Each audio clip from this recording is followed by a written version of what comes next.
Welcome back to Real Family Secrets. Grab your snacks, get comfortable. The people in these stories had every chance to behave themselves. They just chose wrong. Drop a comment and be sure to subscribe. You're going to love it here. My name is Walter Grady, and I grew up on 400 acres of Iowa farmland that my father, Earl Grady, worked with his own hands for 43 years. 2 months ago, my older brother Dennis called me and said it was time to sell it. He had no idea our father had left something behind that would change everything he thought he knew about that decision. Dad passed in March, quietly, in his sleep, the way he'd probably have chosen if anyone had asked him. He was 81. He'd farmed that land since he was 19 years old, and he never once, in my entire life, talked about selling it. Dennis moved to Chicago 20 years ago. Corporate finance, the kind of job that pays well and keeps you far away from home. I stayed. I helped Dad run the farm the last decade when his hands got too unsteady for the heavier equipment. 2 weeks after the funeral, Dennis called. I talked to a realtor, he said, no preamble, no grief in his voice that I could detect. Land like this, with the equipment included, we're looking at $2.8 million, split 2 ways. That's real money, Walt. I sat with the phone in my hand for a long moment. Dad's been gone 2 weeks, I said. You're calling realtors? Someone has to be practical, Dennis said. You can't farm 400 acres by yourself forever, and honestly, neither one of us is getting younger. Something about the speed of it bothered me. Dennis had barely spoken to Dad in the last 5 years, a phone call at Christmas, maybe a visit every other summer. Now, suddenly, he had realtor numbers memorized.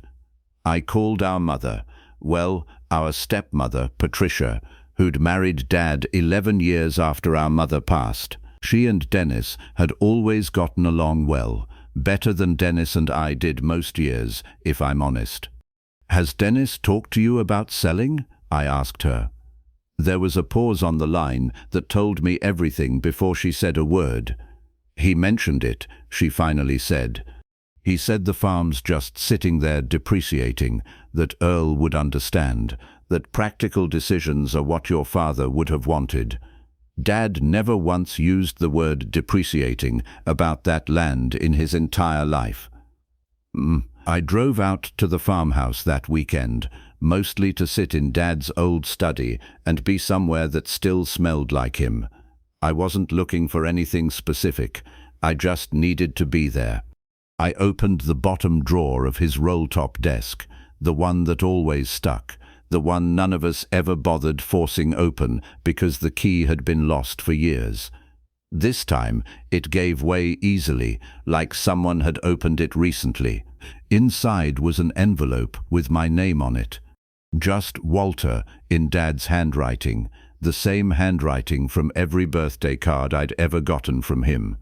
Underneath it, a second envelope, sealed, addressed to a lawyer's office in Des Moines. I opened my letter first, sitting in his old leather chair, my hands not entirely steady. Walter, it began, if you're reading this, I'm gone, and I imagine your brother has already started talking numbers. I love Dennis, he's my son, same as you. But I've watched him for 20 years build a life that has no room in it for this land, and I need you to know something before anyone starts dividing up what's left of me. The farm is not split evenly in my will, the way Dennis thinks it is. I met with a lawyer 18 months ago and restructured everything. You get the land and equipment outright, since you're the one who's kept it alive. Dennis gets the equivalent value in the investment accounts and the life insurance payout, which, by the way, is considerably more than he realizes, because I never told either of you how much I actually saved over the years. I read that sentence 3 times. I never told either of you how much I actually saved. I did this, the letter continued, not to punish Dennis and not to reward you more than him. I did it because land needs someone who wakes up for it every morning, and money doesn't care who holds it.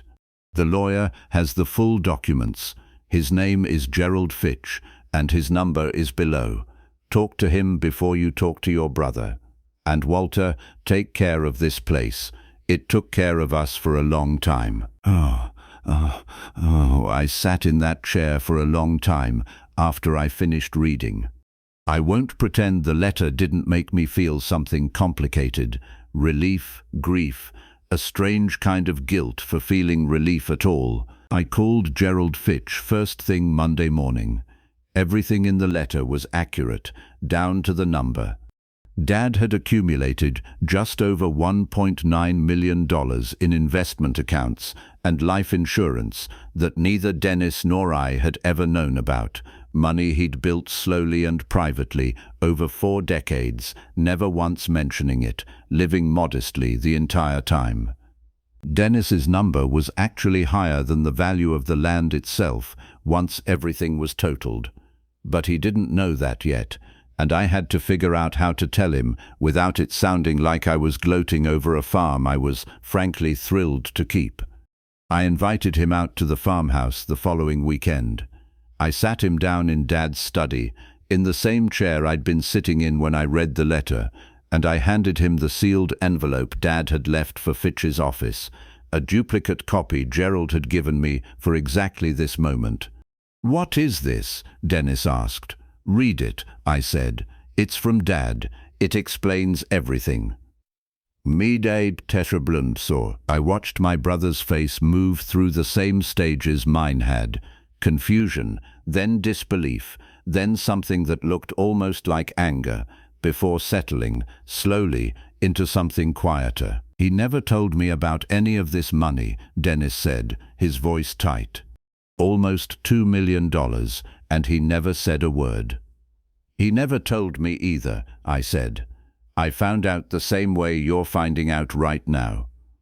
Dennis read the letter twice, the way I had. When he finally looked up, some of the hardness had gone out of his expression. "I wasn't trying to be greedy," he said quietly. I thought the land was the only real asset left. I thought I was being practical because I didn't know there was anything else to be practical about." "I know," I said. "I don't think you were trying to steal anything from me, Dennis. I think you just didn't know the whole picture, same as I didn't." Something eased between us that afternoon that had been tense since before Dad even passed. Dennis took his inheritance, the full amount, considerably more than half the farm's value, and used part of it to pay off his daughter's college loans entirely. He still visits twice a year now, instead of once. Last month, he brought his kids out to see the farm for a full week, the longest they'd ever stayed, and I watched my nephew try to drive Dad's old tractor with an expression on his face that reminded me exactly of Dennis at that age, 40 years ago. I still farm the land. I planted a small stand of oak trees near the house last spring, in the spot where Dad used to sit every evening with his coffee, watching the fields go gold at sunset. People ask me sometimes if I feel guilty for ending up with the farm outright. I tell them the truth. Dad didn't leave me the land because he loved me more. He left it to me because he knew exactly who would still be standing in that field 40 years from now, and it was never really about fairness. It was about knowing his family better than either of us gave him credit for. If this story moved you, subscribe for more real family stories and tell us in the comments, do you think Earl's decision was fair?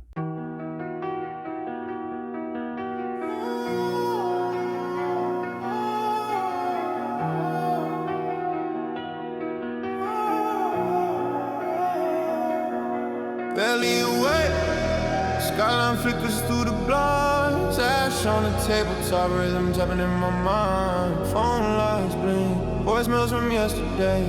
Room full of echoes, patterns that never stay. Gold laces on my shoes, tracking dust from the lobby. Hands deep in pockets. Secrets the city taught me. Laughter sounds distant, never aimless, always plotting. Every mirror a puzzle, blinking the world keeps swapping.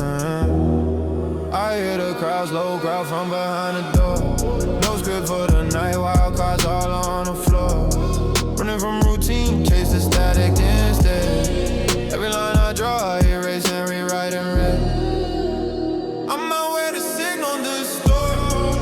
Counting sins and receipts, I still soar. Woke up in a different report. They want a story, I live a retort. Jacket heavy from regrets, new faces slip off my sleeve. Watch dog circle, but I keep one up each. Daylight land erupts, but I keep my plans nocturnal. Beneath all talk, hearts beating inferno. Paranoia, certainly with a twist of pride.